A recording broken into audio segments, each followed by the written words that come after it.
Olá a todas e a todos, sejam bem-vindos ao Direito Criativo, o primeiro podcast jurídico pensado exclusivamente em você, que é criadora, criador de conteúdo. Independente do seu tamanho, da quantidade de seguidores que você tenha ou de qual rede social você cria, aqui a gente vai conversar sobre tudo que você precisa saber sobre direito, tendências do mercado da economia criativa, marketing de influência, empreendedorismo e negócios digitais. Meu nome é Maria Eduarda Amaral, eu sou sócia fundadora do Maria Eduarda Amaral Advogadas e do Amaral Assessoria Digital, onde nós trabalhamos com criadoras de conteúdo como você, mostrando como você pode monetizar ainda mais o seu conteúdo e viver exclusivamente da internet. E hoje eu tô aqui com um convidado. Antes de te contar quem é, eu vou só te mostrar tudo que ele já fez até aqui para você entender qual o peso dessa conversa. Advogado na área do entretenimento há mais de 15 anos, já trabalhou em vários projetos da TV aberta e fechada e produções para streamings como Netflix e Amazon. Pensa só o tamanho da responsabilidade. Então, vamos dar as boas-vindas para ele mesmo, Gabriel Avelar. Seja bem-vindo. Muito obrigado, Arina. Eu fiquei até assustado com essa introdução. Caramba, quem que é essa pessoa incrível que vai falar agora? Vamos lá, Avelar, conta pra gente um pouquinho de tudo que você já fez aí na sua carreira que fez você chegar até aqui hoje. Um pouquinho de tudo, resumão. Um resumão. Bom, eu comecei a trabalhar com tecnologia 2007, 2008. E aí, mas eu sempre fui um cara artista frustrado. Então eu era músico frustrado, escrevia letra, era frustrado, escrevia texto, era frustrado. E aí eu acabei virando advogado por... A verdade é que eu virei advogado porque é a única profissão que as pessoas pagam para você dar palpite. Então eu achava incrível. E também eu sou irresponsável demais para ser médico e não sou inteligente o suficiente para ser engenheiro. Então, direito iris. Eu comecei a trabalhar com tecnologia porque na época eu trabalhava numa empresa que mexia com computador e foi uma coisa natural. Isso inclusive é uma coisa que depois a gente pode falar bastante. E aí, naturalmente, eu fui atendendo alguns conhecidos e amigos da área, me interessando cada vez mais, primeiro por direito autoral, depois por marca. E aí eu comecei a trabalhar num escritório, que depois eu virei sócio, que foi nesse escritório que realmente eu mergulhei de vez em direito autoral, em propriedade intelectual. E foi bacana porque eu peguei uma transição do analógico para o digital. Então eu comecei trabalhando com música, comecei trabalhando com balé, com teatro, uma parte artística bem independente, sem grana. E aí, com a chegada com a explosão do YouTube, que foi o início da era dos influenciadores de fato, o pessoal do vlog começou a ganhar dinheiro, esse pessoal começou a migrar para a internet e a gente começou a ver o nascimento do que a gente chamava de projeto transmídia. Que era você tem uma propriedade intelectual, mas você começa... Antigamente todo mundo pensava que o cara do cinema é só cinema, cinema é só cinema. E embora isso seja uma coisa relativamente comum lá fora, no Brasil ainda era pouco explorado, né? O cara era o influenciador da plataforma X, da plataforma Y. E aí começou a explodir essa coisa do cara fazer a publicidade na TV e ter as cenas extras no YouTube. Era uma coisa absolutamente impensável, né? Hoje seria pra gente... a realidade virtual, né? Sim. Que pra gente hoje é um negócio inacreditável. E aí eu comecei a atender cada vez mais publicidade digital, e comecei a atender, eu trabalhava do outro lado, eu trabalhava pro lado negro da força, eu atendia agência, atendia o pessoal que contratava o influenciador, trabalhava pra marca, então meu trabalho era basicamente ferrar o influenciador. Aliás, otimizar o valor de investimento da marca, era isso que a gente fazia, em especial, porque... E aí eu saquei que tinha uma assimetria gigantesca de mercado, porque o cara tinha um canhão de mídia na mão e ele falava assim, a gente cobra R$5.000, pra quê? Se precisar. Esse cara é muito burro. E eu fiquei como sócio desse escritório até 2019, 2020, e aí eu saí e comecei a trabalhar sozinho, abri o meu próprio escritório e comecei a trabalhar sozinho, e aí eu trabalhava para o digital já há algum tempo, e aí eu resolvi vir para o outro lado da mesa. comecei a atender o criador, o influenciador. Aí eu comecei a proteger ele das barbaridades que esses advogados horríveis fazem contra eles, entendeu? Esses advogados que defendem marcas. Terrível. Conta um pouquinho mais pra gente como foi o seu trabalho com as tecnologias, que agora eu fiquei curiosa. Basicamente, eu era um jovem nerd com poucos amigos. E aí, isso invariavelmente faz você se aproximar da tecnologia, Sim. né? Eu trabalhava num departamento de processamento de dados, eu programava um pouquinho, consertava computador. Não é nada incrível, não, mas é só porque eu achei interessante, esse que é o ponto crucial, quando toda vez que alguém tá se formando em direito, ou qualquer área, né? A pessoa fala assim, eu não sei muito bem o que fazer. Eu falo, olha, você tem que descobrir o que você gosta. E aí, eu vou dar um exemplo do direito, mas acho que é aplicado a qualquer área, né? O direito não existe, a gente fala direito, mas basicamente o direito é um conjunto de regras que está lá para definir empreendimentos do espírito humano. Então ele é uma abstração. O que você precisa aprender é essa abstração, que é como se fosse uma ferramenta, e aplicar ela em uma linguagem, um mercado que você gosta. Então, eu gosto muito de games. Ou eu gosto muito de futebol. Cara, se aquilo é a sua paixão, você tem que juntar uma parte técnica, que é o direito, com a sua paixão, e aí tem um mercado gigantesco para ser explorado. Porque hoje, com a internet, não tem mais barreira de entrada para nada. Aliás, até existem, mas elas podem ser transpostas de diversas formas. Antigamente, sei lá, se trabalhar com direito marítimo, você tinha que conhecer quem? Sei lá, eu não faço a mínima ideia, mas hoje você tem acesso a qualquer pessoa via LinkedIn, você pode escrever artigos, você pode se conectar de várias formas, né? Então, eu acho que a tecnologia acabou sendo isso para mim. Eu tinha experiência com direito e aí juntei com a tecnologia e o meu background de artista frustrado, e aí naturalmente eu acabei indo pro direito autoral. E era maravilhoso, porque eu fazia a parte chata de uma indústria super legal. Então, por exemplo, sei lá, a Turma da Mônica. Fez o filme da Turma da Mônica. É mó bacana ver as crianças interagindo e tal, só que é um inferno, tem que tirar alvará pra todo mundo, entendeu? E a gravação muda de um dia pro outro, você tem que estar com a Aquecetuba, falar com o juiz e voltar e falar com o diretor e pegar documento assinado e tal. Mas a hora que o filme sai é muito bacana, você vê lá o seu trabalho, entendeu? Sim. É a parte chata, a gente é tipo como é que fala? Janitor. É o zelador da obra ali, entendeu? Você fica correndo atrás de fazer a parte chata e diretor quer mudar, beleza, então vai falar que não pode, né? Você só tem que ficar lá à disposição mesmo. À disposição. E isso é muito louco, porque, por exemplo, isso que é uma coisa eu sou de Sandy Júnior pra trás, né? Você provavelmente é de Sandy Júnior mais pra frente. Sim. Você deve ser da fase de Joy Popoy, mas eu sou da fase que você foi fazer no Mato Maria Chiquinha. E na minha época, a advocacia basicamente era a profissão do cara que evitava risco. Então, você evitava risco. Hoje é o contrário, né? Hoje, na verdade, você gerencia risco. Você nem tenta mitigar o risco. Você só fala para o cliente, olha, isso aqui pode acontecer isso, isso e isso. Um caso muito legal desse, não vou falar o nome, porque não pode, mas que é divertido. Você já deve ter visto, a gente estava até conversando um pouco antes sobre a estética fake de podcast de produção de conteúdo. Sim. Né? Esse podcast é real, então não tem fake. Mas quando o cara tá falando sozinho, olhando pra câmera, fala assim, não, realmente, tal. Você já deve ter visto também algum tempo atrás que tinha a estética entrevista na televisão.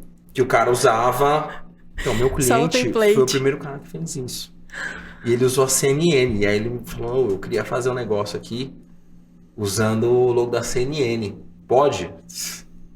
Poder não pode, né? Aí ele falou, qual que é o tamanho do problema? Eu falei, a gente tá olhando aí, possivelmente, para tirar do ar, depois de umas 2 ou 3 semanas, porque o cara precisa descobrir, precisa processar, possivelmente porque a empresa grande vai notificar antes, depois vai entrar com a ação. Sim. Eu falei, a gente tem umas 3 semanas aí, e a gente tá falando de uma indenização 40, no máximo 50 mil reais, pensando que é uma empresa relativamente grande. E aí ele falou, a minha projeção para essa campanha é 800 mil. Eu falei, tranquilo. Soca o dedo. E aí foi e lançou. E aí, dito e feito, 2 semanas depois, chegou a notificação extrajudicial da CNN. Tá preparado? Vou olhar para essa câmera, vou fazer uma virada dramática. CNN não tinha marca registrada no Brasil. Aí eu falei pra ele, cara, tira do ar, porque não é só a marca, né? O cara pode alegar que é uma marca de alto renome, mesmo que ele não tenha, ele pode causar um inferno na sua vida. Tira do ar, vamos fazer uma notificação se achando muito superior. Falando, olha, a gente vai tirar do ar, mas a gente fez porque a marca não estava registrada no Brasil. E aí ficou por isso mesmo. Aí ele ganhou muito dinheiro e aí todo mundo começou a copiar, todo mundo dá entrevista. Hoje esse é um cliente sério, é raro ter isso no digital. Sim. É sério no sentido de que ele vende um produto que existe, um serviço que existe. Mas hoje isso é muito usado por picareta para vender produto falso, né? Pra eu vender ia falar pílula, isso né? agora. Eu tenho vários processos Eu sei desses. que você sabe de quem que eu ia falar, porque ele vende exatamente pílula. E fica fazendo matéria fake do G1. Tem vários, né?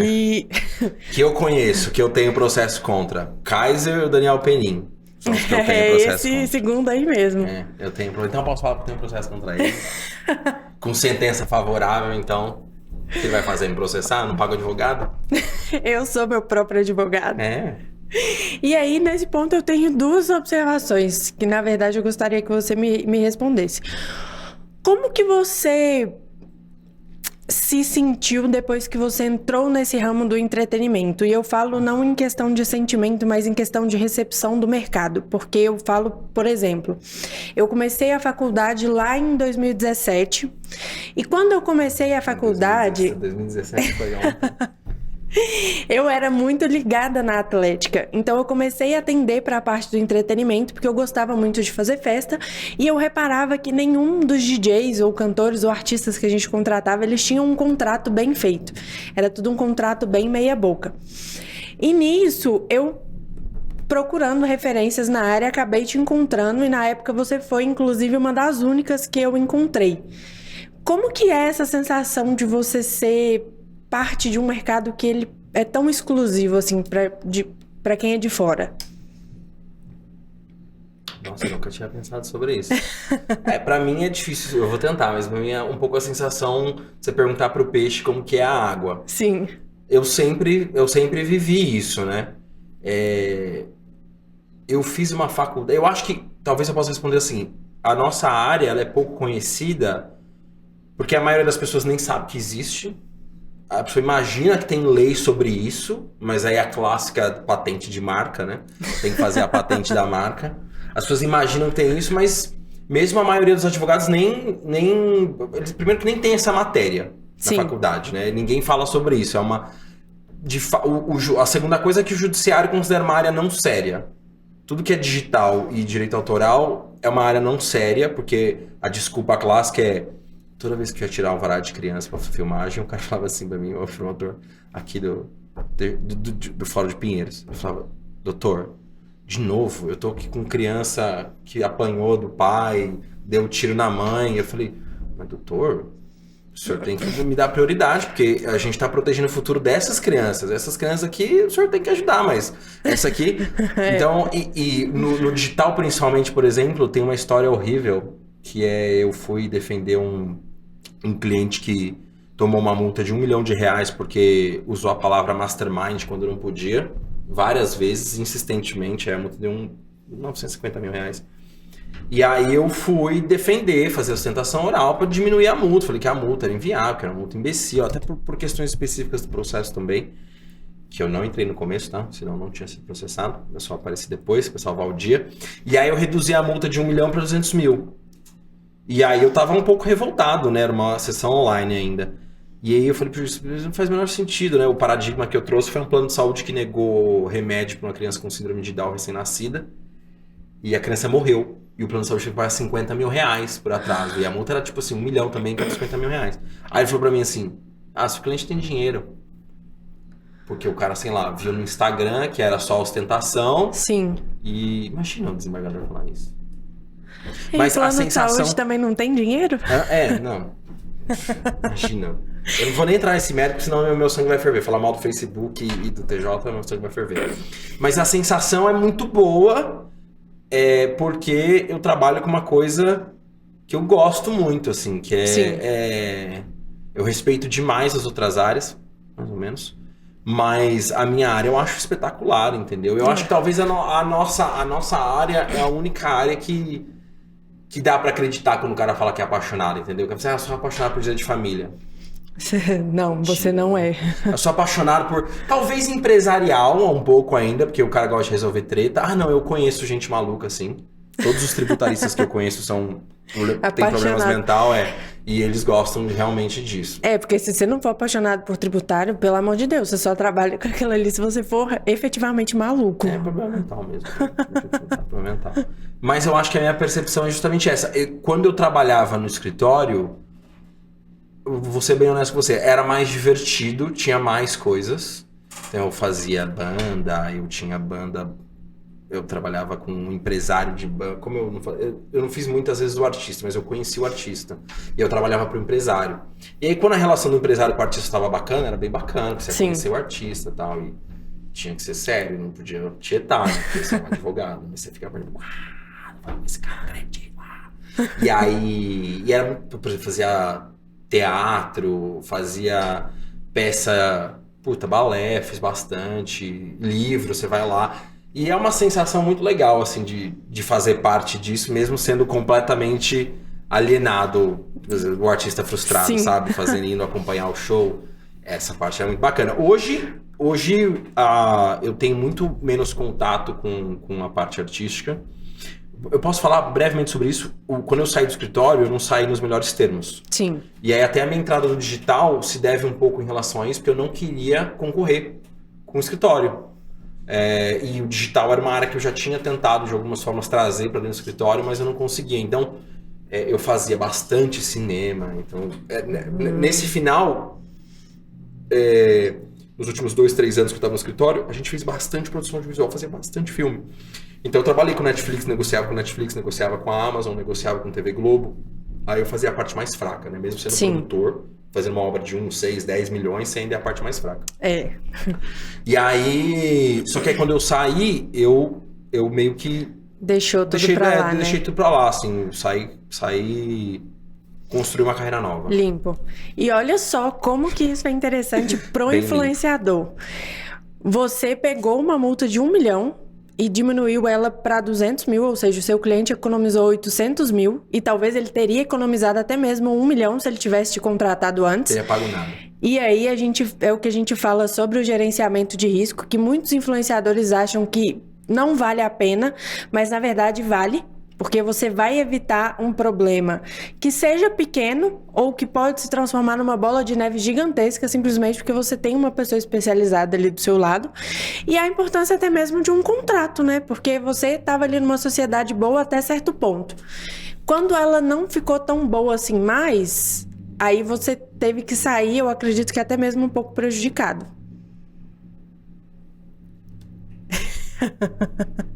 Mas é que tem um detalhe interessante, né? A minha sociedade era com a minha ex-mulher. Aí a hora que encerrou o contrato de casamento, encerrou todos os contratos, entendeu? Não façam empresas com seus namorados. Não, faz sim. Acredita no amor. Tem que acreditar. Se não acredita no amor, não tem por que viver. O último romântico na advocacia, vocês veem, né? Eu acredito no amor. Eu tô pronto pra ser ferido de novo. Mas esse lance do contratar um advogado é importante. É importante ter o advogado como um parceiro e não enxergar o advogado como... Até eu vim pro digital também, o advogado sempre foi o departamento de prevenção de negócios. Sim. Então, tem o departamento que promove e o departamento que previne negócio. O jurídico é o departamento que impede negócio. Só que o lance do advogado é que, se ele estiver bem alinhado com as tendências de mercado, primeiro que ele vai trazer novas oportunidades, porque ele está acompanhando o que está acontecendo, ele traz novas possibilidades, ele está vendo o que está dando de errado, está dando de certo. Então, não só o advogado pode trazer mais recursos, como ele pode prevenir perdas. E o lance da prevenção de perda é um pouco como o plano de saúde, que se você paga lá o plano de saúde, todo mês você paga aquele valor e pensa, pô, caramba, né, é caro. Só que aí se você tem um problema, tá coberto. Sim. Se você tá pagando R$1.000 por mês, R$2.000 por mês, pô, é pesado. Nem usei esse mês, mas tá lá. Só que se você tem uma dívida de R$300 mil com plano de saúde, como é que você faz pra pagar? Se tiver uma internação? É um pouco isso, entendeu? Eu acho importante, falando agora para advogado, é importante que você não seja só o plano de saúde, tá? que você seja um board de negócio também para o seu cliente, que você traga oportunidades para ele de mercado, possibilidades, né? Não pode ser só o cara que evita a perda, porque também não é bom para a advocacia ser só a pessoa que evita a perda, porque a gente é mais capaz do que isso. Eu vou só dar um exemplo, Sim. Desculpa, eu falo mais que comentar. Pode ficar à vontade. Eu vou só dar um exemplo específico em relação a isso para trazer para a realidade, para as pessoas entenderem um pouco do que eu estou falando. Quando eu trabalhava do lado das marcas, eu trabalhava do lado negro da força, o cara falava assim, é isso, e a gente cobra R$5.000. E aí, a gente socava tudo que queria e imaginava. Vou repostar, posso usar para sempre sua imagem, posso fazer quantas vezes eu quiser, eu vou ter controle sobre o roteiro, e o cara, como eu também era um pouco do começo, o cara, R$10.000 numa campanha? Claro, vamos, fechou, minha alma é sua. E aí quando eu virei do outro lado, eu transformei isso em muito dinheiro para cliente. Você imagina um cara que, por exemplo, faz copywriting, ou usando um exemplo um pouco mais complexo, o cara faz roteiro de filme. Ou, sei lá, um cara que faz... Eu vou fazer o copywriting que eu acho que faz mais sentido pro nosso público. Imagina um cara que é contratado para fazer uma carta de venda. E aí o cara tá fazendo a carta de venda, ele vai cobrar R$1.000. Falou assim, cara, mas seu contrato tem refação? Não. Tem limite? Não. Tem briefing? Não. Vamos fazer o seguinte, você vai cobrar R$1.000, tá? E aí você vai cobrar R$1.000 e o cara tem direito a 3 refações. Beleza? Você tá vendendo, você tá entregando pro cliente uma coisa de graça, só que na verdade ele já tinha direito a isso, só que vai parecer que tem muito valor. Pô, eu tenho 3 refações. Sim. E aí isso aqui é dar dinheiro pro outra parte, e aí você vai colocar uma coisa para se proteger. Só que é o seguinte, antes de começar o trabalho tem reunião de briefing. Beleza? Beleza. Toda refação que tiver relação com o briefing, entra nessas 3. Toda refação que não tiver relação com o briefing, você cobra mais. Porque é relativamente comum no mercado o cara falar assim, vamos começar por aqui. Aí tá no meio, o cara fala assim, cara, tive uma outra ideia. Aí o cara vai lá e tem que refazer. Tem que fazer de novo. Tudo. Só que aí o que acontece? O cara super topa pagar se o trabalho tá bom. Só que se não tá previsto em contrato, o cara fala assim, isso não é seu trabalho? Só que se tá lá no contrato, o cara fala assim, eu queria mudar uma coisa do briefing. Sucesso. Paga a taxa aqui de alteração e a gente vai. Ou seja, era uma coisa que pro cliente agregou valor e até isso faz muito mais sentido quando falar de influenciador. Sim. Porque aí é batata. Por exemplo, influenciador que não tem uma tabela de preço tá de brincadeira na tomateira, né? Que é tipo assim, o que é uma tabela de preço? Vou chutar números aqui, é R$5.000 e eu vou fazer um story de até 30 segundos. Beleza. Só que aí você pode falar assim, não, eu vou fazer por R$3.000 esse story de 30 segundos. Só que assim, por mais R$500 você pode repostar, senão você não pode repostar. Por mais R$500 você pode colocar no seu feed. Por mais R$500 você pode deixar no feed por mais de 3 meses. Por mais R$1.000 você tem exclusividade. Por mais R$2.000 você tem exclusividade absoluta. E se você me pagar mais R$5.000, eu não faço nenhuma publi durante um mês. Só a sua publi. Para a pessoa ficar sempre associando a minha imagem à sua marca.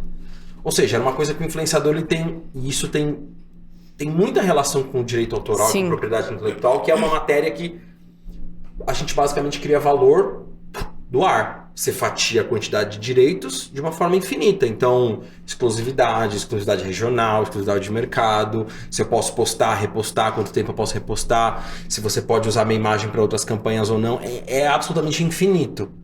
E isso, um advogado com experiência de mercado pode oferecer para o influenciador. Sim, e aí ele pega um contrato ali de 3 mil e transforma em 15 fácil. A marca vai ficar feliz, ele vai ficar feliz e conseguiu monetizar muito mais. Você quer ver um negócio muito louco para deixar as pessoas com a cabeça explodindo? Horário de postagem.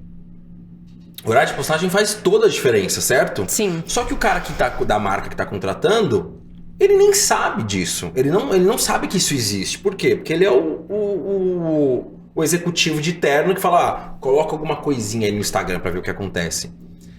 É quando você fala pro cara que você pode cobrar valores diferentes pra diferentes horários de postagem, ele fala, pô, caramba, eu posso dar um boost na minha campanha por esse valor aqui, que em tese seria uma coisa que poderia ser automática ou não, mas você criou pro cara uma oportunidade de investimento, porque às vezes o cara tá com um budget pra gastar, e aí ele não sabe com o que ele está gastando. E se você oferece um menu para ele de serviços e diferenças e ajustes, é como se o cara tivesse uma campanha maior que tem, sei lá, Twitter, Instagram, vários influenciadores, e aquele influenciador tem uma campanha dentro da campanha, porque ele vai explorar uma série de possibilidades que o cara não conhecia. Sim. Isso para fidelizar o cliente é espetacular, entendeu? O cara fala assim, nossa, eu realmente estou lidando com alguém que é profissional, que entende do mercado. E aí você, influenciador que quer virar embaixador de uma marca, esse é um ótimo início. Você mostrar para a marca o quão profissional você é e o quanto você está disposto, inclusive, até mesmo a agregar mais valor àquela marca. Então você vai chegar para a pessoa e falar, olha, você quer que eu poste isso? Eu tenho um horário aqui que vai te gerar isso e um horário que vai te gerar isso. Qual que você prefere? A marca ela vai ficar encantada, porque você vai estar ali abrindo uma coisa para ela que nenhum outro influenciador pensou nisso antes. Quer ver outra coisa interessante? Você vai contratar um influenciador, você pode falar o roteiro é meu ou o roteiro é seu. Se o roteiro for da marca, é mais barato, porque quem estiver assistindo vai sacar que é marca e vai ficar mega feio. Se o roteiro for seu, é mais caro, porque você vai escrever o roteiro e você conhece o seu público. Você sabe como é que integra aquela marca com algum assunto da sua vida. Isso é um puta valor, entendeu? Você tá se vendendo como influencer e no final você é uma agência de marketing de uma pessoa só. E eu vi isso esses dias no filme do Michael Jordan sobre a marca da Nike Air. Que ele mesmo fala, cara, o seu tênis é só um tênis se não tiver uma pessoa para usar ele. O seu tênis vira um novo produto se eu estiver usando ele. Então as pessoas elas compram a personalidade e tem mais a ver com quem vende do que com a marca em si. Absolutamente. E agora eu vou te fazer uma pergunta polêmica. Caramba, até agora não foi? Que você acha que as marcas, elas utilizam indevidamente a imagem de um influenciador de uma forma sem querer? Ou da mesma forma que a gente tem o gerenciamento de risco para o influenciador, a marca também tem um gerenciamento de risco para saber quando vale a pena usar a imagem do influenciador sem pedir permissão para ele, quando vale a pena pedir permissão para ele?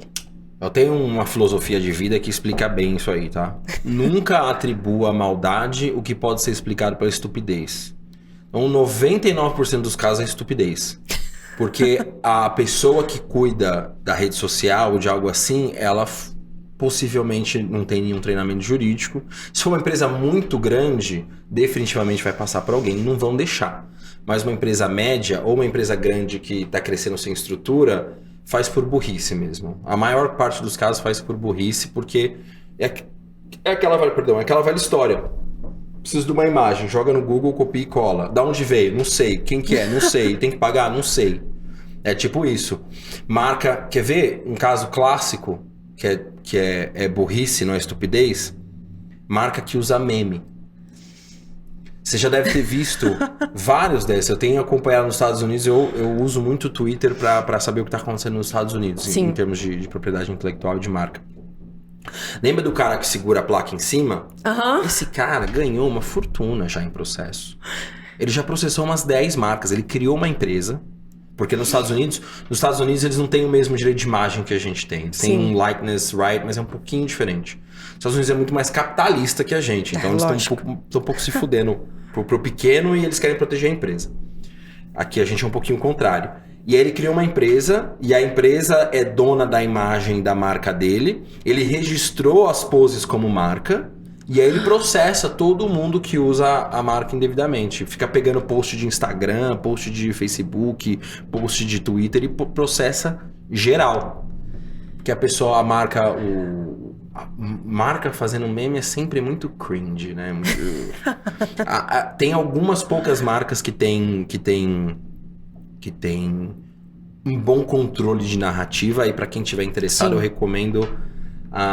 eu acho que talvez a que seja melhor é a Ryanair, que é uma empresa de aviação americana super low cost. Então todos os memes é tipo assim, de como é um voo de pobre. E eles vestem a camisa com muita força mesmo, entendeu? Tipo assim, a gente é de pobre mesmo, só que com a gente você consegue viajar para qualquer lugar a qualquer momento. Então eles focam no produto, vamos dizer assim, no ponto forte do produto, não é que a gente é um produto ruim, a gente é um produto barato. A gente é um produto acessível.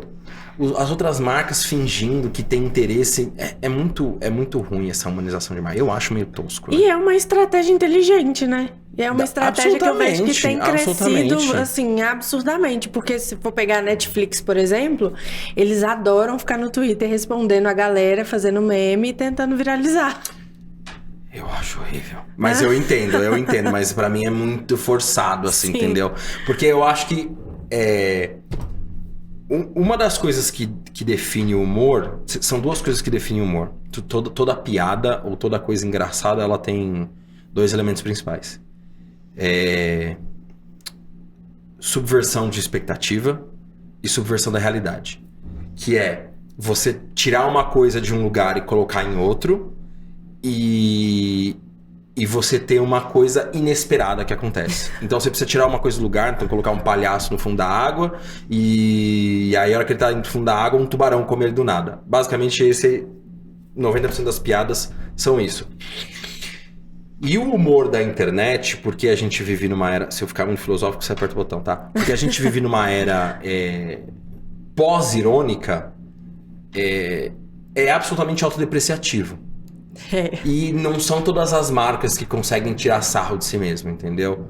E por isso que o humor fica meio difícil. Porque se for pensar, a grande parte do humor da internet é tirando sarro da pessoa mesmo que tá fazendo a piada, né? Você vira parte da piada. E a Ryanair consegue fazer isso. Eu sei que eu tenho meu viés, porque eu, por problemas de autoestima, faço muito humor autodepreciativo. Mas, via de regra, o mais engraçado é quando a pessoa não se leva tão a sério, entendeu? Sim. E as marcas... Elas têm um limite até onde elas vão. Elas gostam muito de fazer piada do outro, piada do momento. Mas é meio... Eu sempre vejo, quando eu vejo Netflix, assim, ou quando o McDonald's ou o Wendy's faz alguma piada, é sempre aquele amigo que ouviu a piada do fundo da sala, assim, e tá tentando repetir pela 3ª, 4ª vez e ninguém mais acha engraçado. Parece uma piada feita pelo ChatGPT. É isso, parece uma piada feita pelo ChatGPT. É basicamente essa a minha opinião. Ai, mas antes da gente falar do ChatGPT, que eu sei que vai ser um assunto polêmico, porque a gente vai envolver algumas outras vertentes aqui, conta pra gente como que foi trabalhar com a Netflix. A Netflix é igual um estúdio de cinema, né? Eles querem tudo, querem pagar nada e querem controlar tudo. Mas faz sentido, porque quando você... Eu trabalhando pela produtora, qual que é a minha sensação? Pô, o cara tá me dando 1 milhão pra fazer um filme, mas ele quer saber quem eu contrato, o que eu vou fazer, como é que tá acontecendo, quer andar todo dia, não pode trocar nada.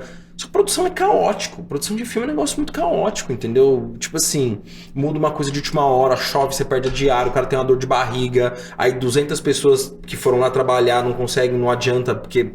não tem o que fazer, perde a licença da prefeitura, quebra uma câmera.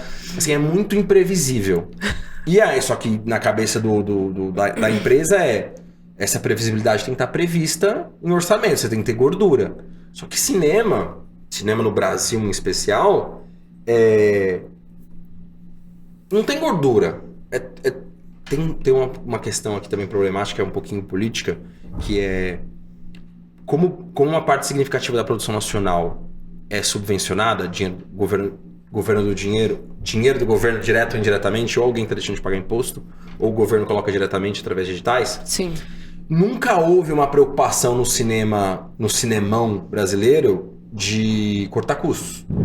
Então você tem o cara, não tirando o mérito, já vou me explicar, mas você tem o cara que, sei lá, faz a parte de iluminação, o cara ganha 10 pau por semana. Mas por que ele ganha 10 pau por semana? Porque ele vai trabalhar 2 vezes por ano e ele vai trabalhar 16 horas por dia. Tem uma explicação lógica para isso. Mas porque o mercado nunca também pensou como que ele poderia cortar custo. Tem uma equipe menor, tem uma empresa, fazer uma empresa grande que vai prestando serviço em vários... Tem 1 milhão de coisas que daria para fazer para fazer uma disrupção no mercado de cinema no Brasil.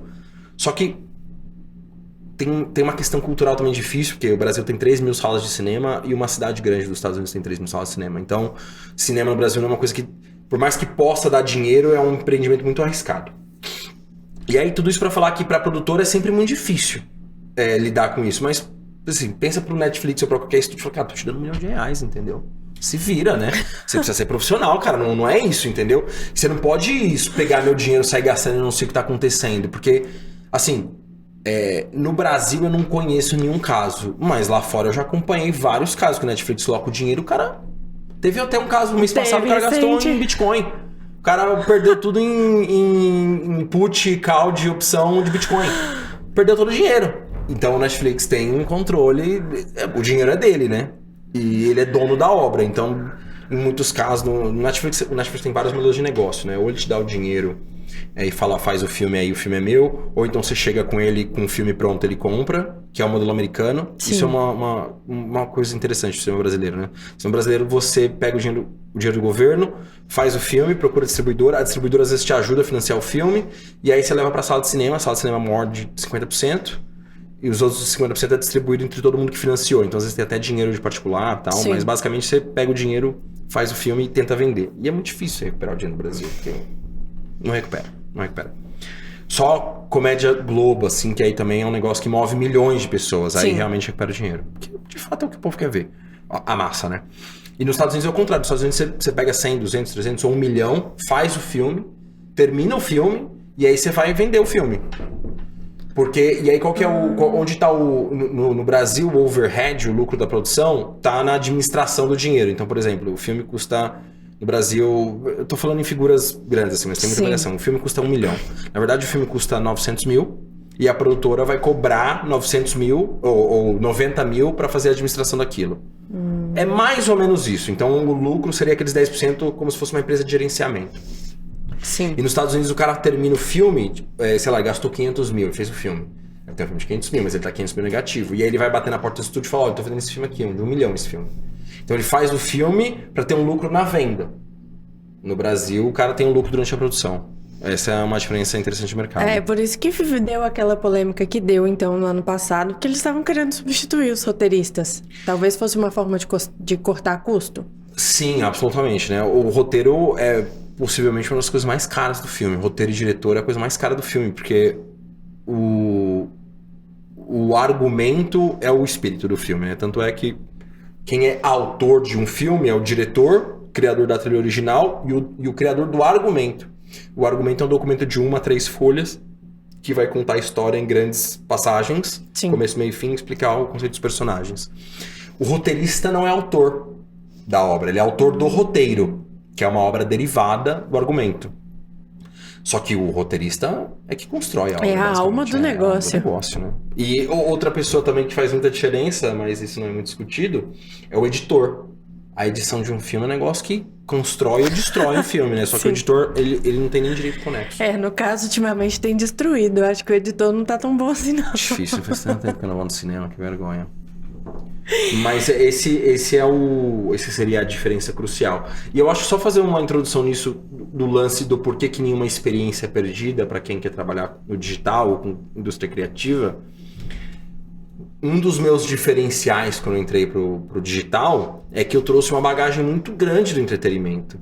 Que era, por exemplo, esse lance que eu expliquei do horário, disso, daquilo, veio muito de trabalhar com roteirista. Sim. Que entregava a obra sem saber o que fazer, ou o cara que era ator e entregava o direito de imagem dele para fazer boneco, para fazer o escambau e não negociava, entendeu? Que é uma coisa que o direito autoral permite, de novo, esse infinito fatiamento de direitos, né?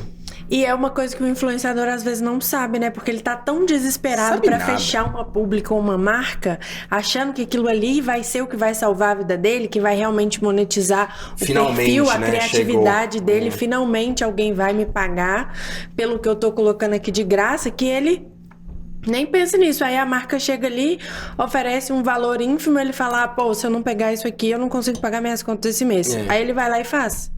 É uma coisa que, inclusive, eu tenho visto muito essa discussão na internet, que é o fato das marcas terem orçamentos cada vez menores e a quantidade de influenciadores que aceita permuta estar cada vez maior.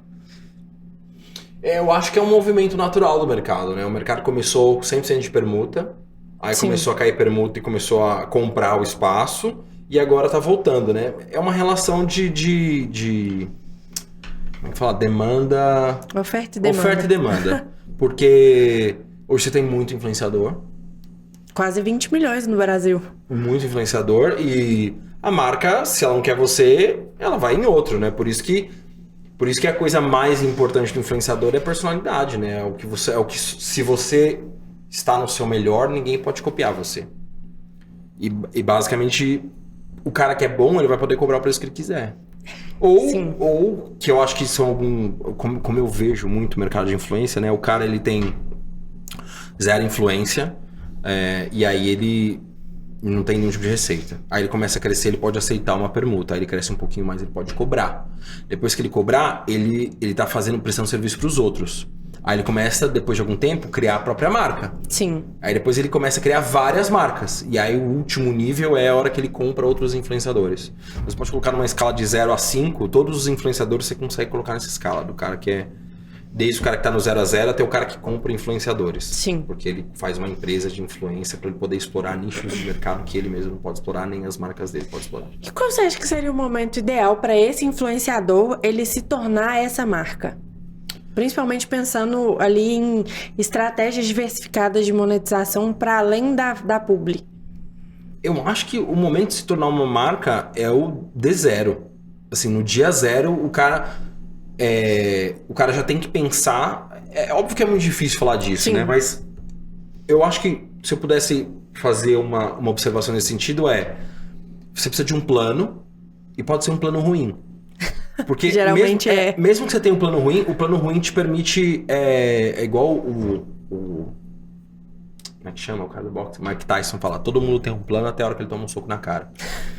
Mas se você tem o plano, você pode ir testando ele na vida real e ajustando o plano. Mas você tem um plano, o plano começa ruim, não tem um plano muito bom de primeira. Só que se você não tiver um plano, você tá operando no vácuo. É a história do... Se você não sabe pra onde vai, qualquer vento é bom. Sim. E é muito ruim isso, porque tem um texto do Tim Ferriss que ele tá falando sobre, eu acho que são as 7 leis imutáveis do marketing, e uma das leis que ele fala que é a mais importante é a lei do nicho. Então talvez o que você possa pensar, talvez a minha dica, né? O momento da dica. Sim. O que eu tinha acabado de falar de se você for você mesmo no seu melhor, ninguém pode te copiar. Por quê?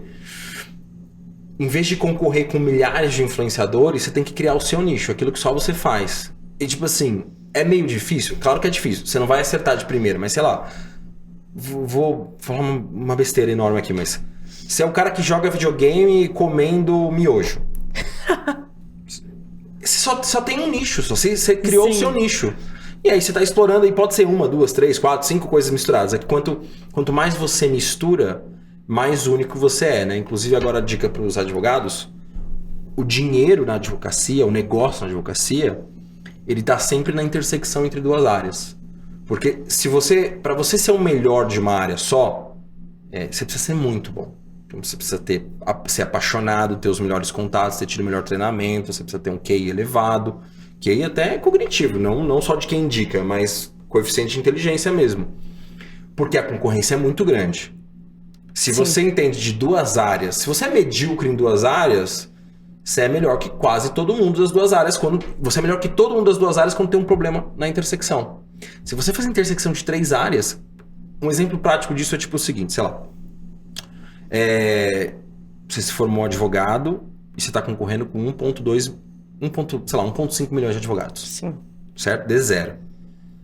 Agora, se você é um advogado e sabe falar em público, você está concorrendo não com 1,5 milhões, você está concorrendo com 100 mil advogados. Você já passou de todos os outros, 1,4. Isso é verdade. Se você escreve bem, você está melhor que... Você só tem mais 50 mil pessoas concorrendo com você. Se você escreve bem, fala inglês, você tem 5 mil concorrentes, não 1,5 milhões. Se você fala bem, escreve inglês e sabe 2 áreas do direito, por exemplo, sei lá, propriedade intelectual e entretenimento, que tem uma coisa de mercado e uma coisa do direito. Eu tenho 100 concorrentes, 10 concorrentes. Agora, se você isso no Brasil, hein? Se você faz tudo isso e tem uma personalidade marcante, como a minha, você não tem concorrente. O seu maior inimigo é você mesmo, o quanto que você quer fazer, o quanto você quer explorar. Então, pro influenciador é a mesma regra. Você tem 1 milhão de pessoas jogando videogame. Agora na Twitch, recentemente eles mudaram, mas acho que voltaram atrás, né? Que podia ter nudez, né? Isso já começou perdendo. Se você não tá pelado, você já começou perdendo. Mas basicamente é o seguinte... Qual é o meu conjunto único de habilidades e traços de personalidade que eu posso explorar? É isso. Esse é o espírito da diferenciação, né? Se você é você... E acho que talvez o que eu possa falar também, que entra um pouquinho na coisa do plágio, que acontece muito todo mundo pode copiar o que você já fez, mas ninguém pode copiar o que você vai fazer. E é onde você tem que focar isso, no seu plano. O que você vai produzir daqui pra frente? O que você vai mudar? E aí faz o plano e vai ajustando conforme o plano. E pode mudar. Você pode começar falando, eu nunca vou me vender pra marca, ou eu vou vender meu produto desde o D0. Você precisa ter um plano. E aí você pode ir mudando conforme o plano. Porque à medida que você vai avançando, o terreno muda. E aí você vai ajustando o plano conforme for necessário. O terreno muda, o mercado muda, a gente mesmo muda. Exato. Não vai fazer a mesma coisa para sempre. Uma coisa muito louca, tipo assim,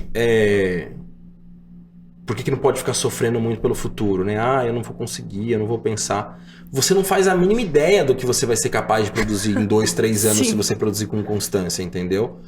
Você não tem nem o aparato mental para imaginar nos seus sonhos mais loucos o que é possível fazer. Só que você precisa de um plano. Fala, vou fazer no plano. E aí, a hora que você vai avançando, o universo se expande. Vou dar um exemplo super triste, mas que fala disso com muita propriedade. Eu tinha um cliente, produtor de cinema, ele nasceu e cresceu numa favela em Guarulhos. E aí, ele, por diversas oportunidades da vida, ele conseguiu sair da favela, conseguiu começar a trabalhar com cinema, trabalhar com publicidade, e ele ganhou muito dinheiro. E ficou muito bem de vida. E aí ele criou uma ONG para ajudar as crianças do lugar onde ele veio, para dar oportunidades e estudo, uma ONG social, uma assistência completa. E aí eu vou estar errando os números, mas é só para dar a figura geral. Ele fez lá uma pesquisa com os jovens de 12 a 16 ou 12 a 17 anos, qual que era o maior sonho da vida deles. Qual que era o maior desejo. E era uma coisa esmagadora, tipo 60%, 70% queria ser motoboy. Porque no universo deles, o motoboy é o cara que tem um emprego, tem uma moto, tem responsabilidade, consegue uma namorada, tem trabalho, não tá no tráfico, não tá no crime. Dentro daquele universo é o ápice. Então hoje você tá dentro de um universo.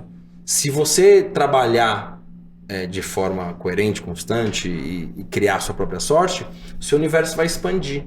Pô, imagina, eu não imaginei que eu ia viajar pra Dubai, entendeu? Antes de viajar pra Dubai em 2020, eu nem sabia que Dubai existia. Dubai era um negócio absolutamente inexistente na minha cabeça, entendeu? E como que foi essa viagem? Eu morro de curiosidade de saber. Eu sei mais ou menos o contexto, mas pra quem ainda não sabe, como que foi essa viagem? Eu tinha acabado de me divorciar. E tava na transição do escritório, pra sair do escritório. Meio que já estava acertado como é que ia ser, mas ainda os papéis não estavam assinados. E aí, uma coisa que aconteceu comigo antes de sair do escritório e abrir o meu é que eu comecei a investir em grupos de networking quando começou. Assim, quando tudo era mato. E aí eu investi recursos consideráveis nisso. E aí mesmo eu queria atender aqueles clientes, mas eu não conseguia atender dentro do escritório. E também eu era sócio, eu não ia atender fora, não fazia sentido. Então meio que eu fui aprendendo sobre o mercado e enxergando as assimetrias ali. E aí o Ryan ia gravar uma novela em Dubai com alguns influenciadores para fazer uma graça e tal. E ele ia produzir um conteúdo para um lançamento. E aí ele criou essa novela e aí chamou algumas pessoas para fazer parte e ele me chamou. E eu fui convidado para fazer parte da novela, para integrar com os personagens. Convidado pagante, imagino. Não posso confirmar nem negar essa informação. Mas era um cara que vem fazer dropshipping, uma moça que fazia conteúdo adulto, um cara que vendia curso de inglês, um torcedor fanático de time.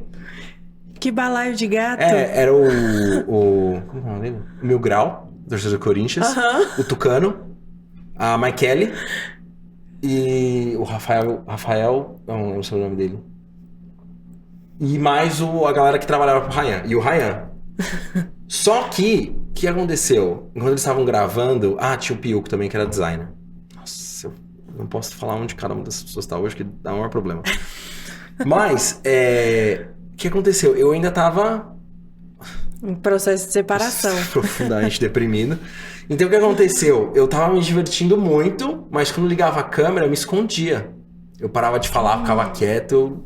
Eu não apareci, basicamente. Assim, eu apareci em 2, 3 cenas. Porque eu era um péssimo participante, né? Mas eu me diverti bastante. Quando a câmera tava desligada, eu me diverti bastante. E aí o que aconteceu? A gente gravou durante alguns dias. Aí eles... A gente pulou de paraquedas, andou no deserto com as motocas, andou de barco, fiz um milhão de coisas. Eu apareci em 2 ou 3 só. Que eu não queria aparecer, né? Sim. Não tava em condições de aparecer. E aí, no final da viagem, teve um Mastermind de Dubai. Que aí o pessoal do Brasil foi lá pra fazer um Mastermind. Tomou o processo. Pra fazer um Mastermind. E foi basicamente essa a história de Dubai. Aí o que aconteceu? Eu gostei muito de lá e acabou que eu comecei a voltar a cada 2 ou 3 meses pra lá. Sim. E aí chegou uma hora que eu resolvi ficar lá mesmo. Eu falei, cara, isso aqui é incrível. Já tô aqui mesmo. Era muito louco, assim. Dubai parece a metrópolis dos quadrinhos, entendeu? É uma cidade, assim, do ponto de vista espiritual, humano, ela é muito pobre. Sim. Porque... é nova, não é uma cidade igual Praga, que tem 1000 anos de história, Roma tem 2000 anos de história, não tem história, ela só tem né? uns prédios bonitos. Tem muito dinheiro, entendeu? Mas assim, tem museus de arte incríveis, assim, tem bibliotecas maravilhosas, tem restaurantes, assim, mas é muito legal, só que falta essa parte mais humana, mas eles estão construindo aos poucos, né? Qual que era a minha ideia? A minha ideia era criar um posicionamento no Dubai pra ser o extremo do influencer, entendeu? Só que eu sou muito ruim como influenciador. Muito ruim. Eu ligo a câmera e falo, mano, o que eu tô fazendo na minha vida? Por que eu tô gravando esse conteúdo? E eu não tava, também tava num momento complicado ainda também, então assim, foi um desastre, assim. Eu morei em Dubai, mas eu não vendi curso, não produzi conteúdo, não fez a menor diferença em prospectar cliente ou não. Assim, foi muito ruim, assim. É legal que as pessoas falavam, onde você tá? Tô em Dubai.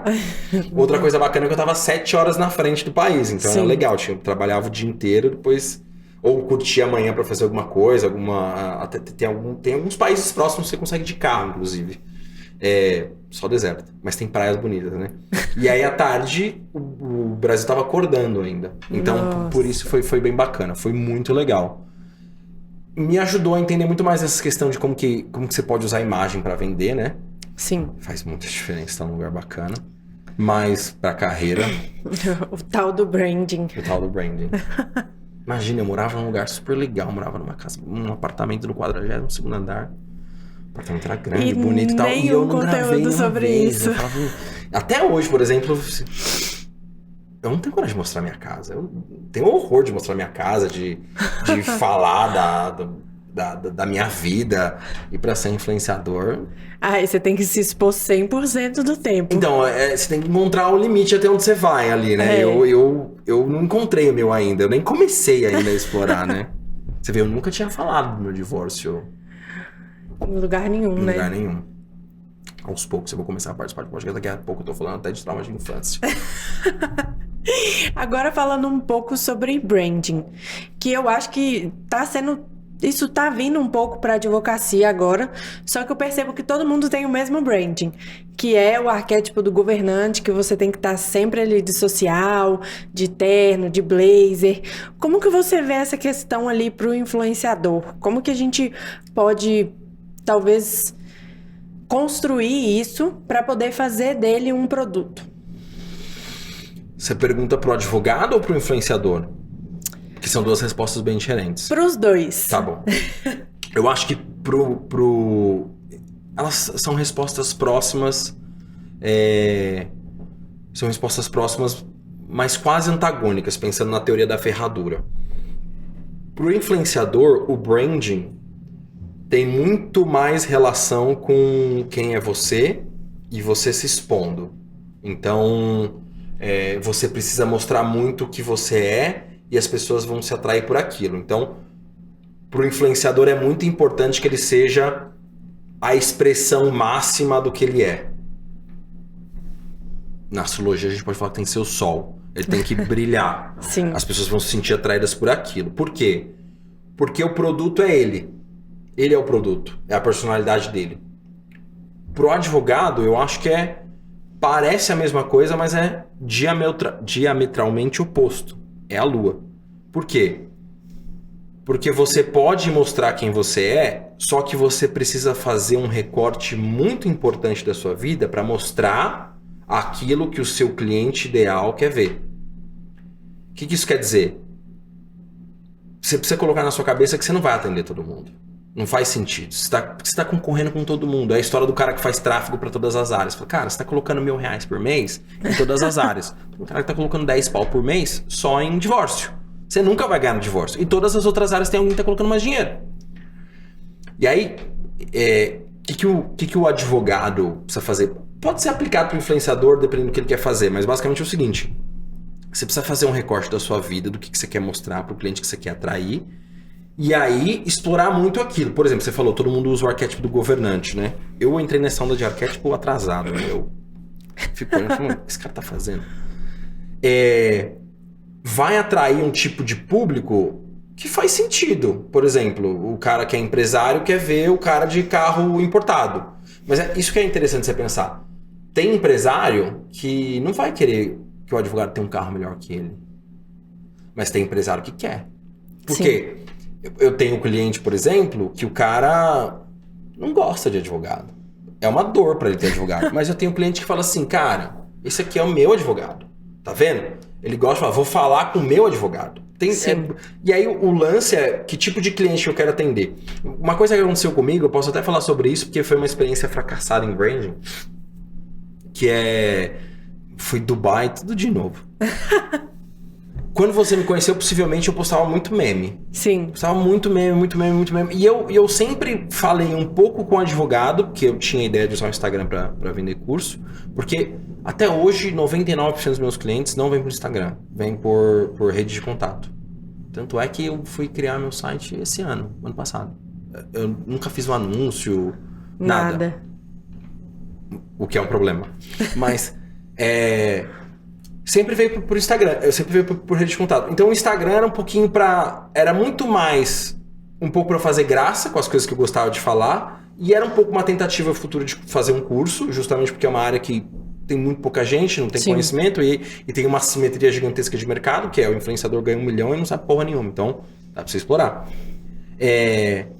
E eu fazia bastante coisa voltada para o mundo empresarial, assim, uma coisa para tirar sarro de e-mail, que é meio genérico, assim, que também servia para o cliente.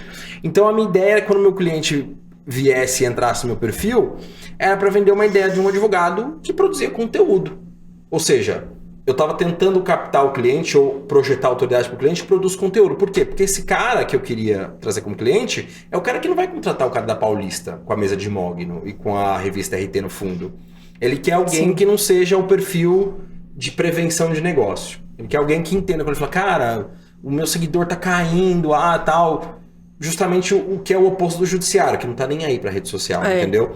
Então eu queria mostrar pro cara que eu produzia conteúdo sempre, que eu tava sempre fazendo stories, fazendo alguma coisa, comida ou viagem. Mas uma coisa muito aberta. O que aconteceu? Eu tive alguns clientes importantes e significativos que eu acompanhei, alguns do meio, alguns do começo, e aí esses caras, eles vinham comigo, tava trabalhando, ganhando dinheiro. A hora que o cara explodia, a hora que aconteceu a terceira vez, foi quando eu tive... A hora que o cara explodia, que ele fazia um deal muito grande, tipo, vender empresa, comprar empresa, qualquer coisa nesse sentido, ele ia pro cara da Paulista. E aí eu falava, pô, esse negócio aqui é onde tá um dinheiro muito grande. Aqui eu tenho que pra caralho pra ganhar dinheiro. Aqui, se eu fizer, pá. Tem cara que fazer os negócios desses cobra um apartamento, entendeu? E é difícil, porque o cliente já confia em você. Então, eu acho que eu me sentiria, assim, um pouco traída. Você sente? Eu sempre fui o cara que toda vez que alguém fala mal de cliente, eu falo, mano, cara, otário, né? Na faculdade, todos os professores que eu tive, ou quase todos os professores que eu tive, falavam, não, o seu inimigo não é o judiciário, o seu inimigo é o cliente. Eu falei, mano, que isso? Até que acontece isso. Nossa... Aí eu pensei, beleza, como diria o Marco Aurélio, o obstáculo é o caminho. Falei, bom, se é isso, então se eu já tenho um relativo nome, porque eu sou um influenciador quântico, né, que é a menor unidade da física conhecida. Menor que o nano-influenciador. Exato, eu sou o quântico, exatamente. Ele tá num estado de ser e não ser influenciador e é muito pequenininho para ser detectado. É só provado matematicamente. Então, aqui em tese eu não precisaria batalhar muito, depois a gente fala um pouquinho sobre construção de base. Aqui eu não precisaria trabalhar muito, então eu vou começar a focar aqui. Aí o que eu fiz? Tipo assim, eu tinha bastante foto de viagem bacana que eu achava meio over de postar, entendeu? Eu falei, viagem pra Suíça, nada a ver aqui, vou postar esse bagulho, nada a ver. Dubai, por exemplo, né? Tinha bastante coisa de Dubai. E aí eu comecei a postar só essas fotos e removi todos os meus posts. Fiquei com acho que 20 posts, assim, que é 2 passadas. Sim, e só... acabou. Só bonitão, só castelo na Alemanha, não sei o que, restaurante caro. Eu falei, eu vou tentar construir um branding porque eu queria me vender como um consultor de alto nível. Sim. Aí o que aconteceu? Todas as pessoas que eu era o consultor de alto nível, eu continuei atendendo, mas já eram meus clientes. E eu não trouxe nenhum novo. Não. Errei de novo. Aí, basicamente, o que eu fiz? Voltei todos os memes lá. Falei, volta os memes nessa porra aí, vou voltar a ser o que eu era mesmo.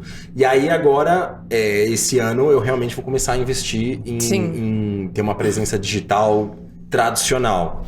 Mas eu não posso reclamar, porque eu tive, vamos chamar, a bênção de poder ser muito quem eu era, que é um pouco do lance do influenciador, de fazer piada. E quando eu comecei...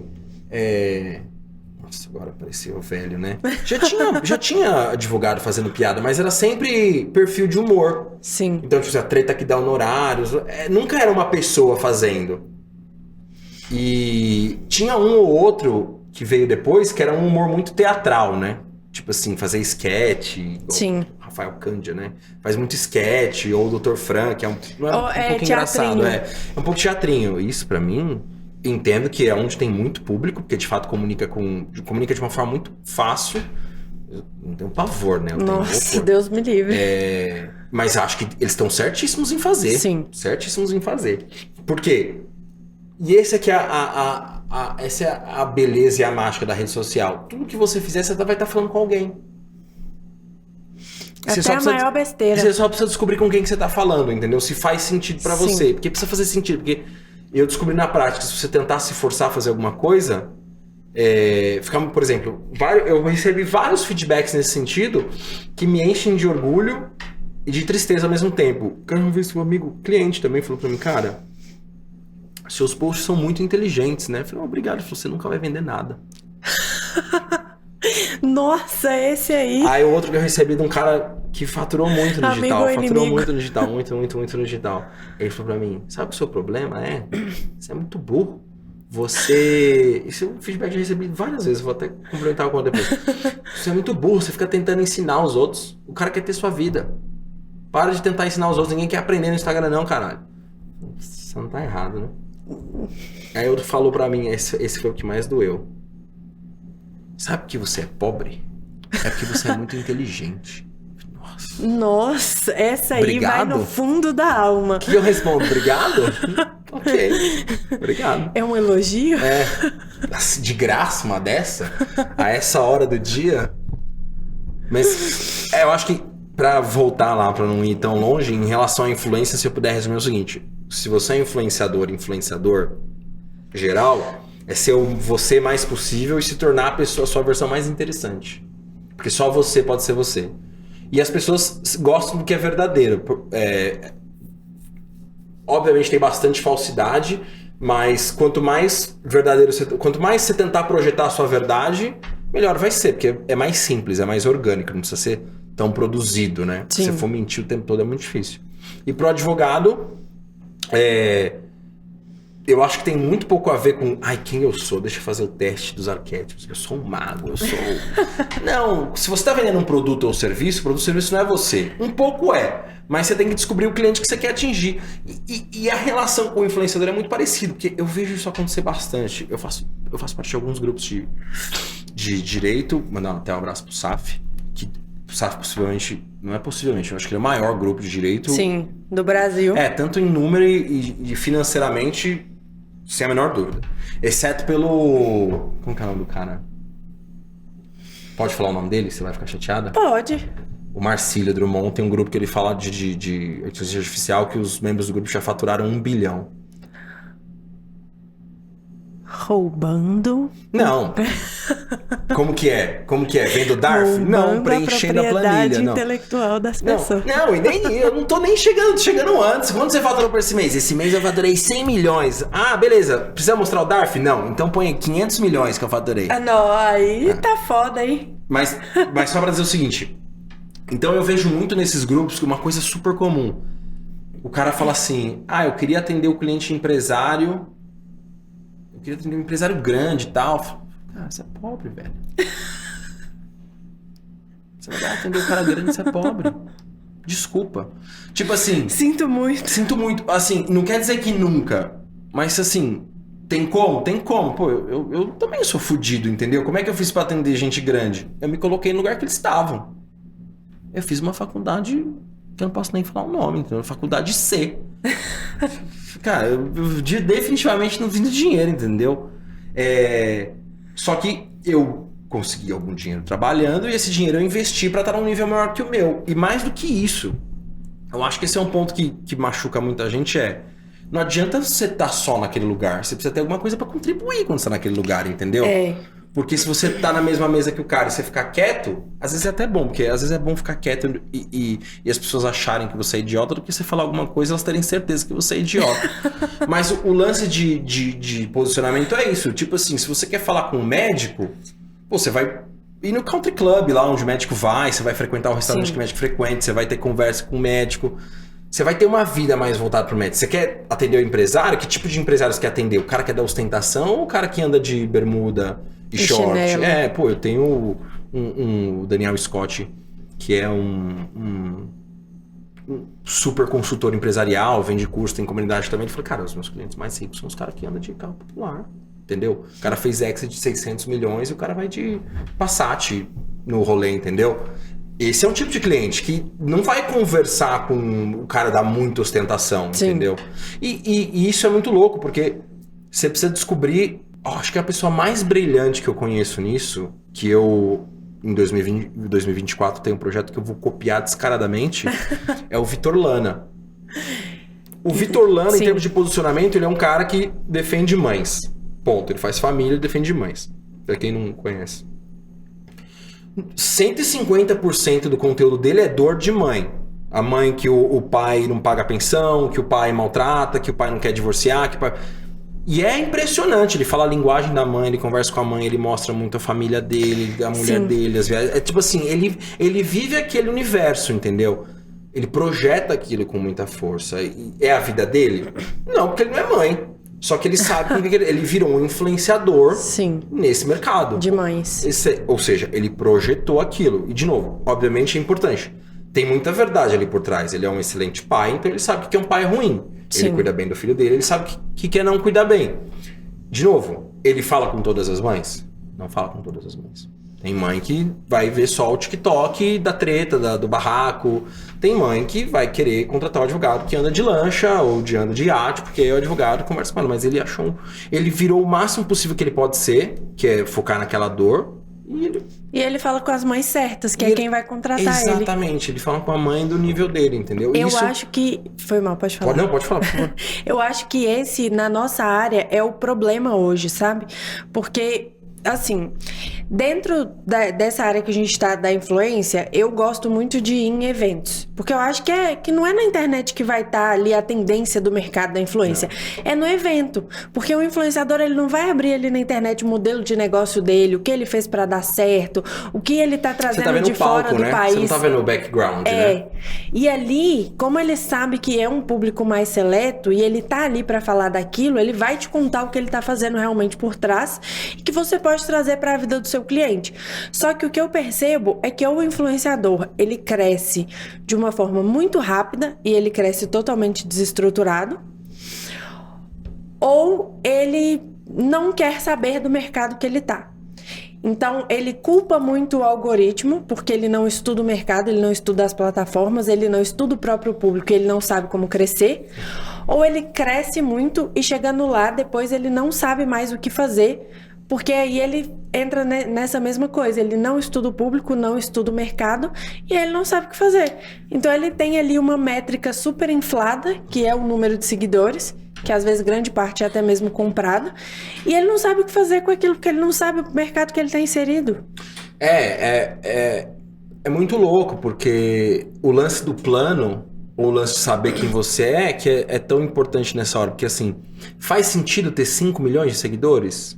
Se você não consegue vender nada para os seus 5 milhões de seguidores? Não tem aquela história da moça lá que tinha, eu acho que é 10 milhões de seguidores, e ela foi fazer a camiseta e ela não vendeu uma camiseta. Ou seja, concordo com você, o lance do seguidor é uma métrica vazia, mas tem várias coisas pra gente desempacotar aí. Que é... o número de seguidor pode ou não ser importante. É importante até determinado ponto. Sim. A segunda coisa é... eu quero crescer em número ou eu quero crescer em qualidade? Quem que eu tô atendendo? Eu tô querendo... Porque eu sou a mesma pessoa faz 10 anos ou eu me transformei? Porque é relativamente comum. Quem tá na internet há mais tempo, quantos youtubers, influenciadores eu já não me decepcionei? Mas é porque o cara muda. Sim. E é natural mudar. E o cara tem que estar preparado pra isso. Porque se você ficar forçando a barra pra ser a mesma coisa sempre também... Isso é uma outra coisa. Que dá certo? Dá certo. O Ryan, eu acho que é um exemplo glorioso disso. Tipo assim... eu vejo gente falando assim, o Ryan se perdeu, eu falo, o Ryan é exatamente o mesmo que ele foi sempre. O que aconteceu é que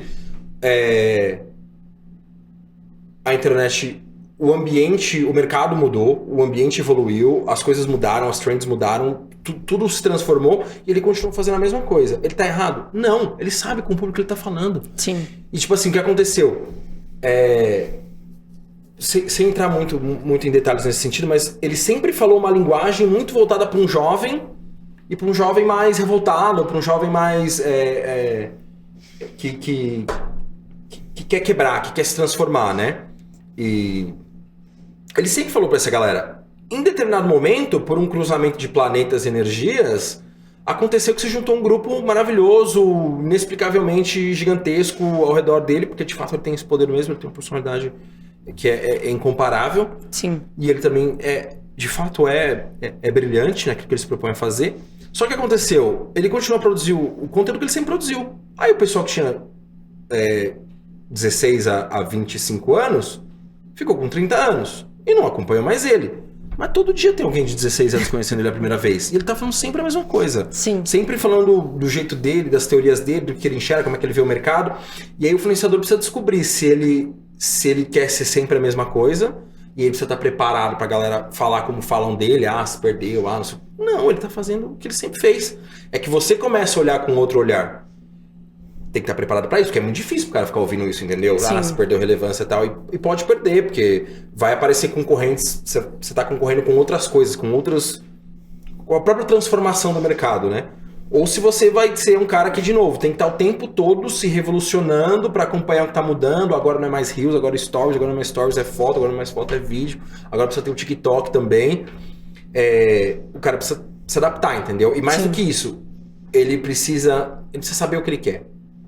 E mesmo que ele fale assim, eu quero dinheiro. Nesses dois lados tem dinheiro. Tudo que você for fazer tem dinheiro. Sim, o lance desde que você faça direito. É intencionalidade, né? É fazer com a intenção correta e buscando os mecanismos corretos. Não colocar o ego na frente, né? Sim. Isso aconteceu até mesmo com influenciadores que a gente acompanha há muito tempo, por exemplo, o Felipe Neto. O Felipe Neto, ele tem ali a parcela do público dele que ele ainda fala, só que o público que começou com ele, hoje em dia é o público que mais aponta o dedo pra ele. Nossa, o Felipe Neto... quando eu entrei no Twitter, eu tentei com muita força ser bloqueado por ele, mas eu não consegui ainda, mas um dia eu vou conseguir. Felipe Neto é o exemplo, acho que, maior disso, né? Ele começou como um influenciador de revolta e virou um cara político e começou a jogar videogame e depois fazer vídeo tipo MrBeast. É inacreditável, assim. Não vou falar que ele é vendido, ele sabe o que ele quer, ele sabe o que ele faz, entendeu? É a vida dele, que é a vida que ele escolheu. Ele tá disposto a enfrentar também, né? Exatamente. Porque ele é cancelado quase que diariamente na internet. Merecido, né? Felipe Neto. Você procura também. Procura, né? O cara mete o louco xingando todo mundo toda semana e entra um patrocínio do Bis, o cara fala, não, chega de ódio e tal. Pô, mano, você pra cima de Moab? Não dá, né? Agora falando, inclusive, em polêmica. Qual foi o pior caso que você já teve que lidar? Pior caso? Sim. Pra mim ou pro cliente? Pode falar dos dois. Eu acho que o pior caso é um que acontece com certa recorrência, assim, é raro, mas acontece muito, pro cliente, que aí também fica uma sensação horrível, que é cliente que perde conta antes de lançamento. Nossa. Imagina o aperto que não dá, você tá esperando ali e a conta não vai voltar com menos de 6 meses, sinto lhe dizer. Eu já consegui conta de volta em 24 horas. Uma proeza. Mas não quando era lançamento, porque aí o universo conspira contra, né? É. 24 não, minto, 48. O cara me falou no dia de manhã, eu distribuí a ação de manhã, despachei com o juiz à tarde, saiu a ordem no mesmo dia, mandei o ofício no mesmo dia, entreguei o ofício no mesmo dia, no dia seguinte, no final do dia, tinha voltado a conta. Mas, assim, é um fluke. E nem tem como acontecer mais, porque o Tozini não dá mais conta de tanto de ação que o Facebook tem, e o Facebook também não dá atenção. Não, o Facebook agora ele tacou tudo pro alto. Ele falou, não vou pagar mais indenização, não vou devolver conta, não vou fazer nada, vocês me processam aí à vontade. Mano, eu tenho um processo, 2 anos o processo. Nossa, teve a sentença, Deus que me livre. pra voltar a conta, teve a sentença, teve recurso, aí o recurso não foi conhecido, e aí agora tá correndo multa pra devolver a conta. E assim, eu tô com uma desconfiança muito forte que a conta foi perdida pra sempre. E que foi perdida antes de entrar com o processo. Se for isso, eu vou comer o fígado de alguém, né? Ou que, aliás, eu vou tentar levar o juiz a ficar com raiva pra comer o fígado. Mas acho que os piores momentos é esse pré-lançamento. E...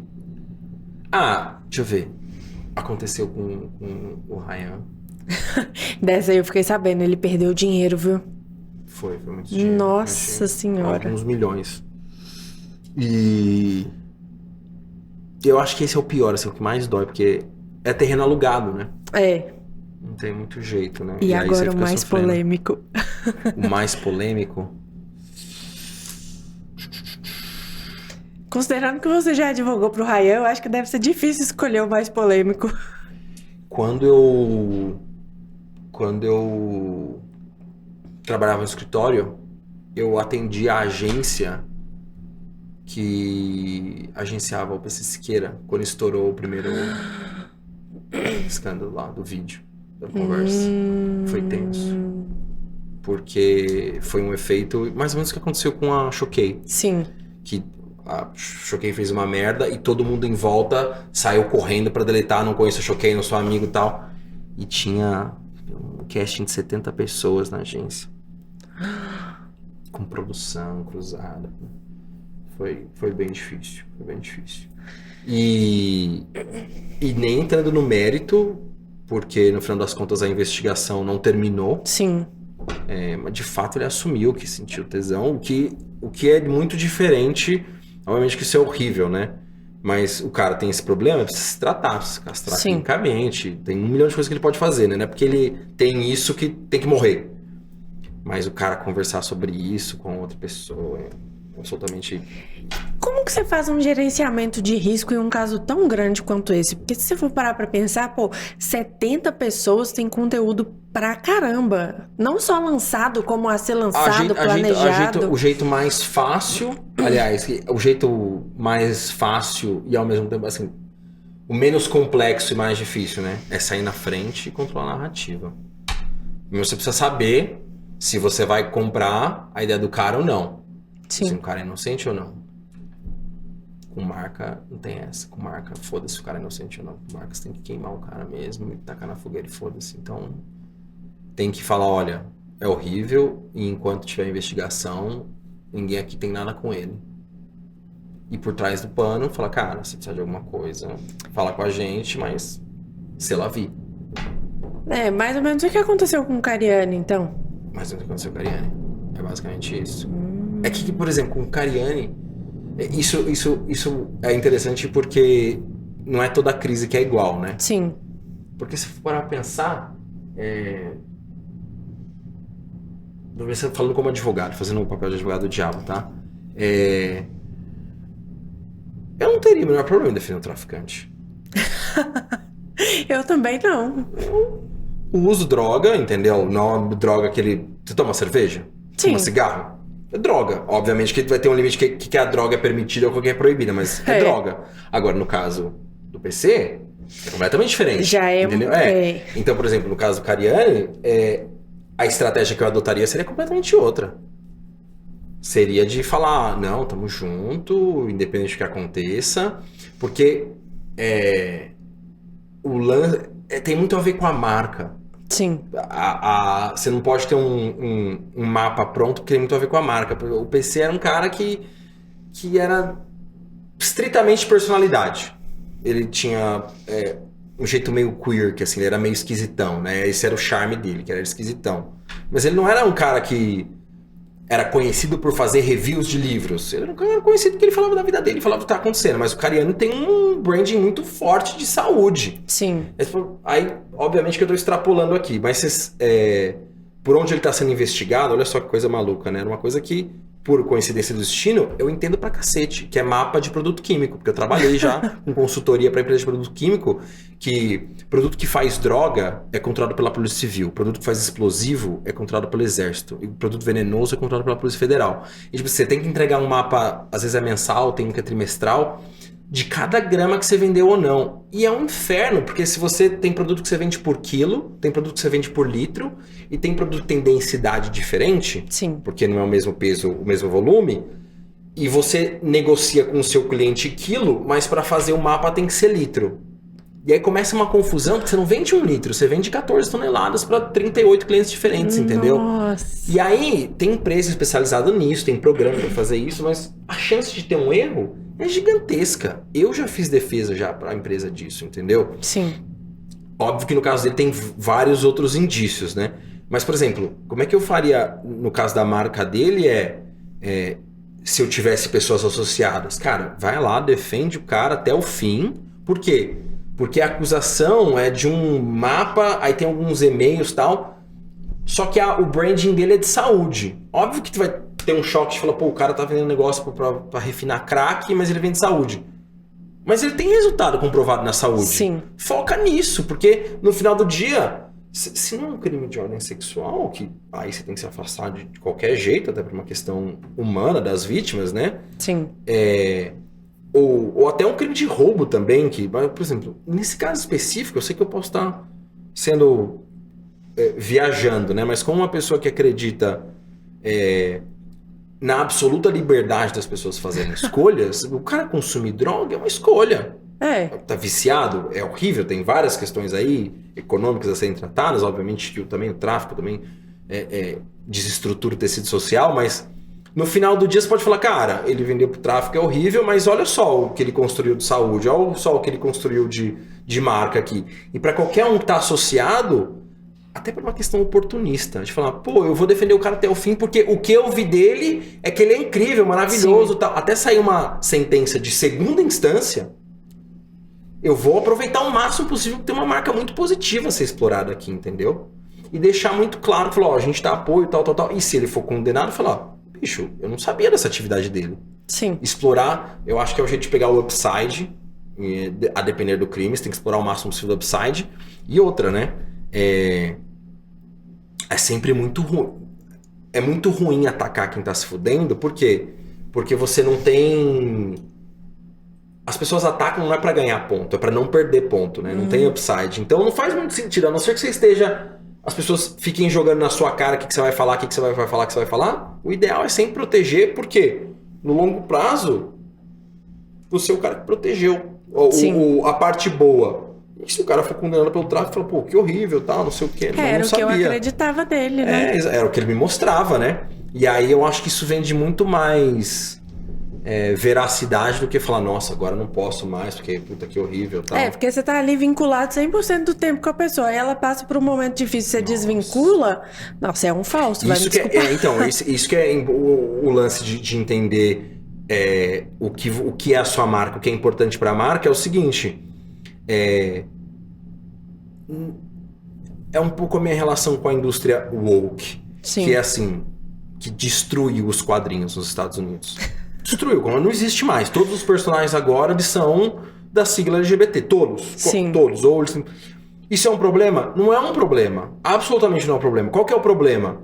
Isso foi feito em grande parte para apaziguar um público que não consome quadrinho. Nunca gostou de quadrinho. E acabou se perdendo. E aí a empresa vai lá e esse é o ponto que eu quero chegar, porque isso é... Star Wars, por exemplo, a mesma coisa. Qual que é o problema? Quem fala mal, via de regra, não consome o produto e nunca nem vai consumir o produto.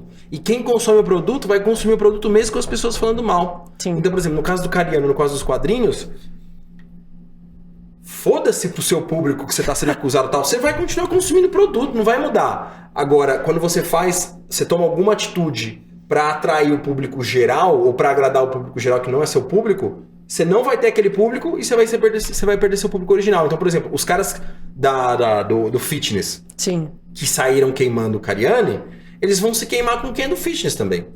Porque eles não estão tentando... Porque pra quem é do fitness, ele mexia com droga. Foda-se, como trembolol, GH, tudo legal também. E daí? Crack é horrível. Pô, é horrível, tal, realmente, mas... Fazer o quê? Pô, pra treinar é um puta pré-treino. Agora, esse é o lance de novo, ter um bom advogado que tem conhecimento de mercado para você discutir com ele os prós e contras, uma estratégia de um desastre desse que pode acontecer, um caso de racismo, um caso de homofobia, um caso de você estar envolvido com alguém próximo que faz alguma cagada, entendeu? No caso dele, a estratégia foi postar todo dia um vídeo explicando tudo que ele estava sendo acusado, né? Tem que eu achei, inclusive, interessante. É muito difícil, entendeu? Você botar a cara na tapa depois. Você quer sumir do mundo, Sim. entendeu? Todos os casos que eu trabalhei disso, cara, que a pessoa quer sumir. Falou, você precisa controlar a narrativa. Por quê? Porque é muito louco, né? A internet ela é muito pesada, muito cruel, mas ao mesmo tempo ela é muito fútil. Então, por exemplo, se o cara conseguir sobreviver 2-3 semanas... Acabou. Sumiu. Ninguém nunca mais vai falar daquilo. É muito louco, isso é a coisa mais maluca, assim, que eu vejo da internet como um todo, que todo mês e toda semana tem uma grande polêmica, e as pessoas estão sempre pensando na grande polêmica, e a grande polêmica não muda nada pra ninguém, nunca, o tempo todo, entendeu? Obviamente ela pode destruir pessoas ou construir pessoas, mas o jogo da internet ganha quem sobrevive mais tempo. Sim. Porque no final do dia, quer ver um outro exemplo? O Kaiser. O Kaiser tem um monte de processo judicial. Eu mesmo tenho uns 4 contra ele, entendeu? Que ele mentiu, enganou, que ele falou para cliente que ele tinha patente de negócio que ele não tinha, que ele era uso exclusivo.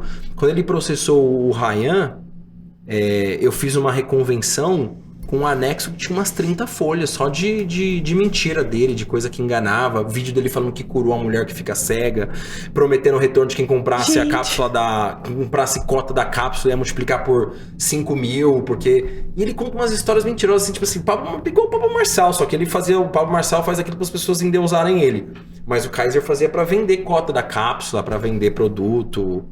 Daniel Penin vendia lá o batom emagrecedor, Loto Fácil. Eu advogo para alguns processos de uma plataforma e é inacreditável os golpes que os caras tentam dar, entendeu? Inacreditável. E tipo assim, tem o cara que é ultra desonesto e sabe, e tem o cara que é ultra desonesto e não aceita, entendeu? E ele acha que ele é um empresário. E é muito louco, porque... eu até sei de onde o cara vem. Vem no sentido de qual que é o argumento interno que ele usa. Sim. Assim, bicho, o cara, ele não quer resolver a vida dele. Ele quer uma ilusão. Produto que ganhe dinheiro recarregando o celular. Mesmo uma pessoa de QI muito baixo, pode desconfiar que tem uma coisa errada nisso. Lógico. Mas o cara quer o atalho do atalho do atalho. Qual que é o tipo penal do estelionato? Aliás, o tipo penal não fala diretamente disso, mas assim, qual que é o espírito do estelionato? O malandro e o otário. Só que por que define o estelionato? O otário tem certeza que ele é malandro. O golpe mais básico do estelionato que é vender o bilhete de premiado loteria premiado. Tá aqui, tá o bilhete premiado. O cara não... Se o cara fosse honesto, ele ia falar, eu não quero tirar vantagem de você. Você tá precisando de dinheiro? Dou aqui, depois a gente acerta isso, vamos dividir e tal. O cara fala assim, tirei vantagem. Eu sou muito espertão. Tipo, ganhe dinheiro vendo Netflix, entendeu? Esse pra mim é o pior. Se a pessoa fosse brutalmente honesta, de coração honesto mesmo, ela fala, cara, o que dá dinheiro é trabalhar. Trabalhar dá dinheiro. Mas se eu quero ganhar dinheiro vendo Netflix, e é muito louco, porque quando é que você sabe como é que é obviamente que tem gente que cai nisso, porque falta de conhecimento. A média do QI brasileiro é 83, né? O chimpanzé mais inteligente tem um QI 95. Então, você imagina o seguinte, o cara, ele compra o curso, uma outra medida pra saber se o cara é malandro ou não, né? Se ele é o otário malandro. A hora que ele vê lá, e no começo dá dinheiro, todas as vezes dão um pouquinho de dinheiro, né? Que aí o cara vai depositando mais, né? Ele não fala pros vizinhos e amigos dele, ó, a oportunidade que eu tenho aqui, ó, o que eu consegui. Ele vai ganhar sozinho, porque, descobriu um negócio que ninguém sabe. Igual com aqueles PLR do Kaique, vou transformar sua vida, vou não sei o que, tal, oportunidade única. O cara cai, por quê? Porque o bandido, ele explora justamente o espírito de malandro do otário. Que acha que pode passar a perna em todo mundo. E a vantagem, né? O cara fala assim, eu vou hackear o jogo, entendeu? Eu vou descobrir aqui como que eu faço. Sim, só você pensou nisso. É isso. O ser humano, ele tem essa capacidade incrível de ter ele em altíssima conta e ser absolutamente imbecil ao mesmo tempo, entendeu? E eu falo isso sem o menor pudor, porque uma das frases mais importantes da minha vida é: todo mundo é o idiota de alguém. Toda vez que eu vejo alguém falando alguma coisa idiota, eu penso, nossa, eu sou essa pessoa pra alguém. Eu sou o idiota de alguém. Agora você me fez pensar, porque eu também posso ser idiota pra alguém. Você não tem a menor dúvida. O lance é que você tem que ser pro mínimo possível de pessoas. Você tem que tentar viver e atuar de uma forma que você não seja idiota de tanta gente, porque tem gente que é o idiota de todo mundo, Sim. Né? Você vai subindo na vida e vai mudando essa... Isso aí é um fato. Todo mundo é o idiota de alguém. Ai, muito bom o papo, Avelar, mas eu acho que agora a gente já tá caminhando pro final. Se você pudesse deixar uma dica, uma orientação, alguma coisa pro influenciador que tá ali completamente perdido, que ele não sabe do mercado, que ele tá ouvindo a gente aqui agora, na esperança de aprender alguma coisa que ele possa aplicar e que possa dar ali um pouco mais de sentido para a caminhada dele, para a carreira dele na influência. O que você diria? Eu diria que... Vou falar olhando pra câmera. Eu diria que a coisa mais importante da influência é a personalidade. Isso significa que você precisa ter uma personalidade desenvolvida. Você precisa se tornar a sua melhor versão. E isso pode significar coisas diferentes para diferentes pessoas. Então...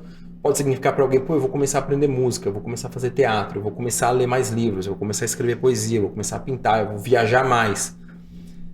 Descobre o que você gosta, mas tem que testar, não fica preso numa coisa só. E vai até o limite do que é possível.